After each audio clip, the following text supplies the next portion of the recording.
네, 여러분 안녕하십니까. 12월 19일 토요일 아침 매일 성경 묵상 함께 나누겠습니다. 오늘 역대하 35장 20절에서 27절까지 말씀을 중심으로 하나님의 말씀 함께 보겠습니다. 그 중에서 제가 20절과 21절 두 구절을 읽어드립니다. 이 모든 일 후 곧 요시야가 성전을 정돈하기를 마친 후에 애굽 왕 느고가 유브라데 강가에 갈그미스를 치러 올라왔으므로 요시야가 나가서 방비하였더니 느고가 요시야에게 사신을 보내어 이르되 유다 왕이여 내가 그대와 무슨 관계가 있느냐 내가 오늘 그대를 치려는 것이 아니요 나와 더불어 싸우는 족속을 치려는 것이라 하나님이 나에게 명령하사 속히 하라 하셨은즉 하나님 나와 함께 계시니 그대는 하나님을 거스르지 말라 그대를 멸하실까 하노라 하나. 아멘.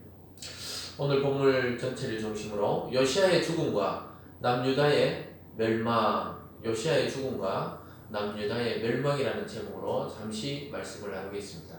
오늘 그렇게 길지 않은 이 본문 속에서 드디어 요시야가 하나님의 마음에 합한 자 요시야가 아주 엉뚱하고 어이없는 사건에 휘말려서 죽음을 맞이하고 결국은 이가 죽은 이후에 한 23년 4년 상간에 유다가 멸망한 것을 보게 됩니다. 그를 이어서 왕들이 4명이나 등장했지만 그들은 하나님 마음에 합하지 않고 악을 행하다가 결국 유다가 멸망되는 그런 지점에 이르는 것을 우리는 보게 되는데요. 이 요시야는 유다의 마지막 부흥의 등불이고 불꽃이었습니다. 근데 이가 죽음으로 인해서 이제 하나님의 역사, 부흥의 역사가 꺼지고 말았습니다. 근데도 아주 오늘 참 하나님께 이 요시야가 왜 묻지 않고 전쟁에 나갔는지를 모르겠어요.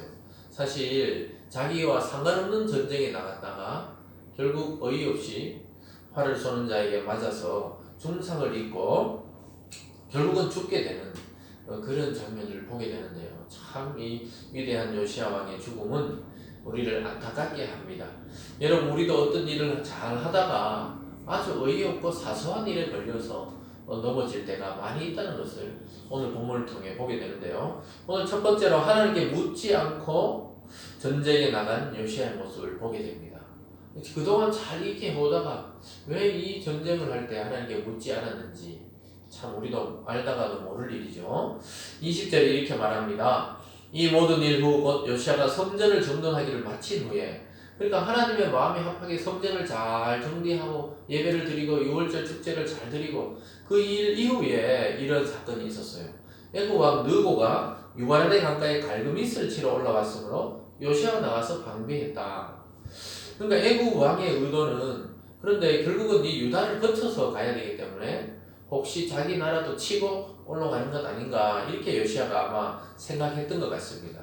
그래서 결국은 바벨론을 치기 위해서 애굽이 갈그미스의 이 지역, 갈그미스 지역을 치러 가는데 자기 이 나라를 지나가니까 요시야가 나가서 방비했습니다.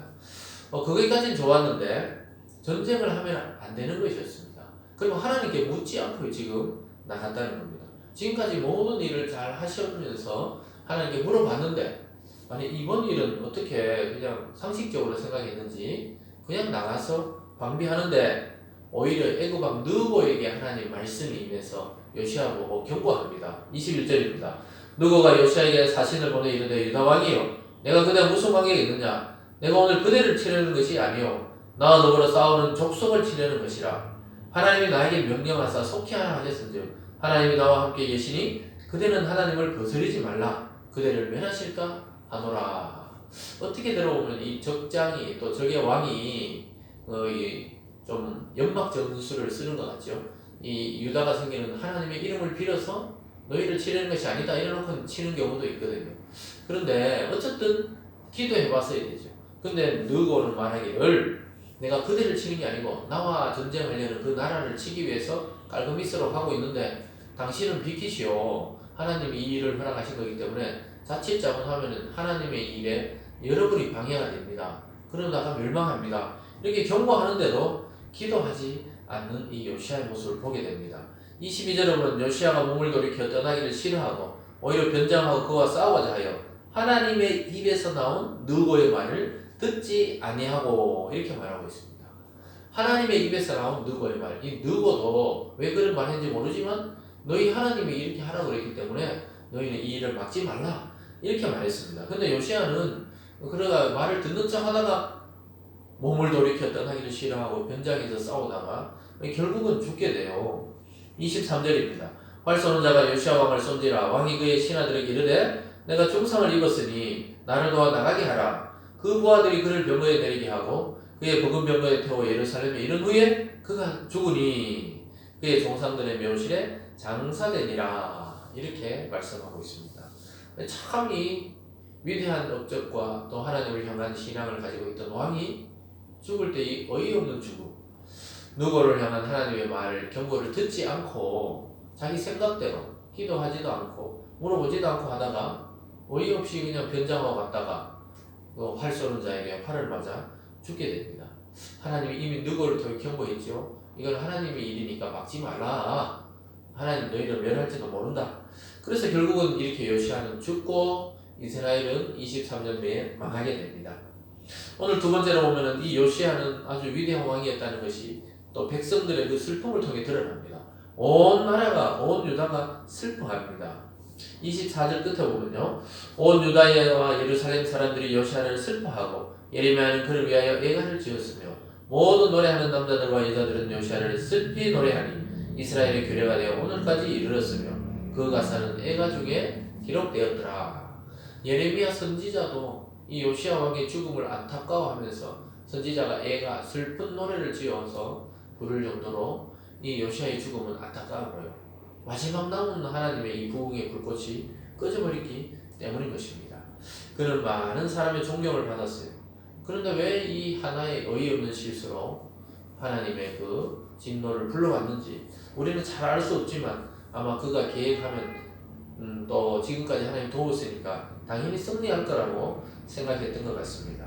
여러분, 이런 일들을 통해서 우리는 어떤 일을 잘 끝마치는 것도 중요하지만 그 이후에 또 다른 어떤 우리가 생각지 못했던 일이 나타났을 때 방어를 잘해야 되고 하나님께 또 잘 물어보고 아무래도 아닌 것 같아도 우리는 그것을 경고라면 경고로 받아들여야 됩니다. 주위의 사람들이나 혹시 믿지 않는 자들의 말까지도 하나님이 그들을 통해서 우리에게 메시지를 줄 때도 있다는 사실을 오늘 르고와 요시야의 사건을 통해 보게 됩니다. 어쨌든 온 나라가 지금 슬퍼해요. 26절 마지막 절에 보면요, 요시야의 남은 사적과 여호와의 율법이 기록된 대로 행한 모든 선한 일과 그의 처음부터 끝까지의 행적은 이스라엘과 유다 열왕기에 기록되니라. 여러분, 온 나라가 슬픔에 빠져버리고 말았습니다. 열정을 쏟고 있고 또 하나님의 일에 대해서만 우리가 열심을 내다가도 점검해야 되는 것이 이것이 하나님의 뜻인지 내 욕망의 열심인지를 잘 구분해야 되는 것입니다. 오늘 이 요시야의 죽음으로 인해서 이스라엘은 망하게 되었고 유다도 망하게 되었고 이 나라가 다 포로로 끌려가는 그런 일을 겪게 되면서 역대기가 끝나게 됩니다. 이런 사건을 통해 우리가 깨달아야 되는 것은 하나님의 뜻은 내 방식대로 오는 것이 아니라 어느 누구에게서부터라도 또 이 자연 환경을 통해서도 하나님 우리에게 메시지를 줄 수 있다는 사실을 기억하는 오늘이 되기를 바랍니다. 기도하겠습니다. 사랑의 하나님 아버지 감사합니다. 아버지 하나님, 요시야 왕의 그 위대한 종교 개혁과 부흥도 이 마지막 실수와 하나님께 묻지 않음으로 인해서 안타깝게 끝나가 말았고 유다도 멸망하고 맙니다. 아버지 하나님, 우리가 하나님을 위해 열심히 한다 하면서도 내 뜻대로 하지 않게 도우시고 끝까지 하나님의 뜻을 쫓아 살아가는 우리 모든 성도들 될 수 있도록 축복하여 주시옵소서. 감사드리며 예수님 이름으로 기도드리옵나이다. 아멘.